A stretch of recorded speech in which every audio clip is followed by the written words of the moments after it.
Good morning, my friends. It's Miss Mandy, or if you know me from Clare Springs, I'm Mother Hen, or I'm your Aunt Mandy or Aunt Dindy. And so I am so excited to be with you this morning.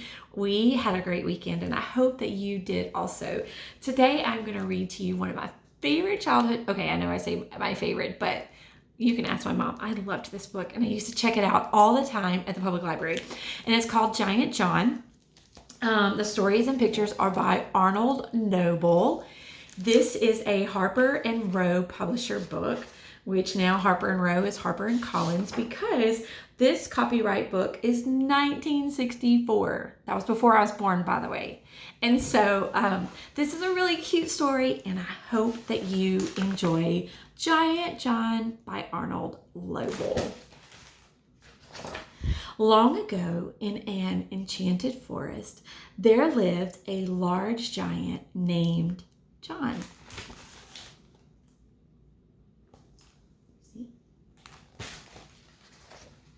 The fairies, who also lived in the forest, played magic dancing music for John.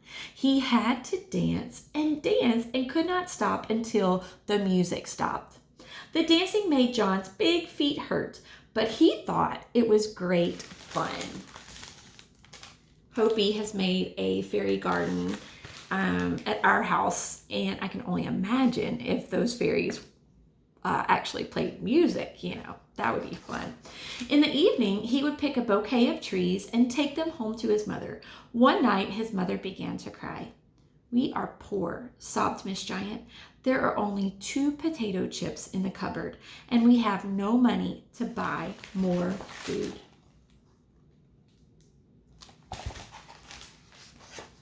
After they ate the potato chips, John said, "Do not cry, Mother.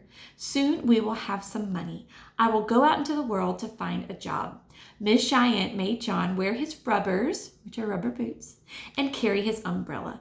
"Goodbye, Mother," said John as he started on his journey.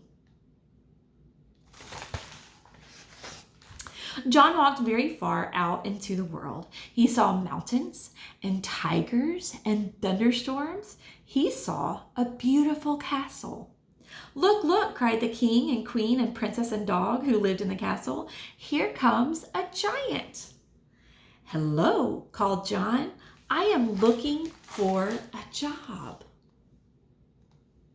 Did you see the cat? Or actually, those are tigers. "Stay a while and work for us," said the king. John liked the king and queen and the princess and the dog. He decided to stay and went right to work. When it rained, he kept the castle dry. And when it was sunny and hot, he blew a pleasant breeze. I hope his breath smelled good. He helped the queen do laundry. I wish I had a giant. And played horsey to make the dog and princess laugh. John cleaned and dusted the castle every day. The king and queen and princess and dog were very happy. They did not even mind when John's snoring kept them awake at night. Does anybody in your house snore? Brother Bubba does, and so does Alma, my little bulldog. Oh my goodness, she snores so loud. On Saturday, the king gave John a big bag of gold for all the work he had done. "We'll have a picnic lunch before you go home," said the queen. Suddenly, a cloud of fairies appeared. They were John's friend from the enchanted forest. "We missed you, Giant John," they said. "There is no one to dance to our magic music. We came to play for you."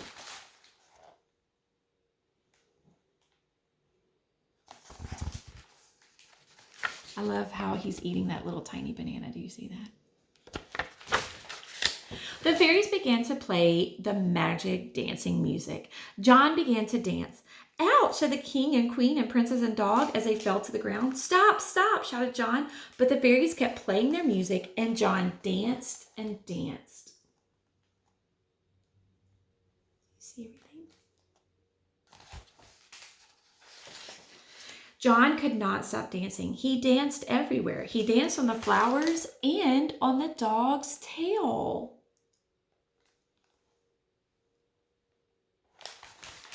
He danced on the castle. "You foolish fairies," cried John. "Stop that terrible music."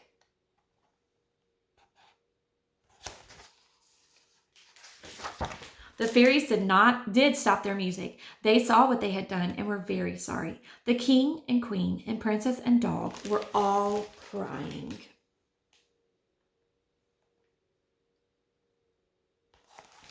But Giant John did not cry. He began to put the castle back together again.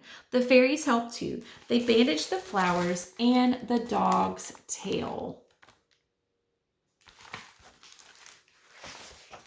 John worked hard, and soon the castle was fixed. It did not look quite the same as before, but the king and queen and princess and dog dried their eyes and thought it was beautiful.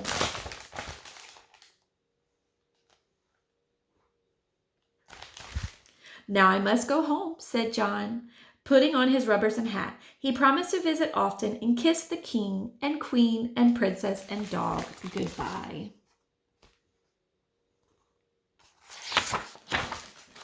John rushed home to his mother with a bag of gold. "Look, Mother," he called, "I have earned some money for us."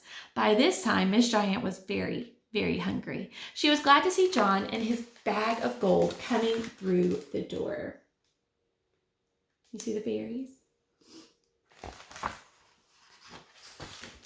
That night, John and his mother invited the fairies to dinner. They did not dance, but they ate baked beans and sang many songs and lived happily ever after. So I love how Giant John saw a problem and he knew that he could fix it and help his mama. And that is exactly what he did.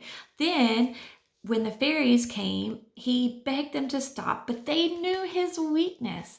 And so in that, John made a big mistake, didn't he?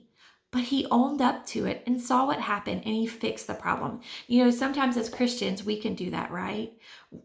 The enemy knows our weakness and he can get us, whether it's lying or whether it's fighting with our sibling.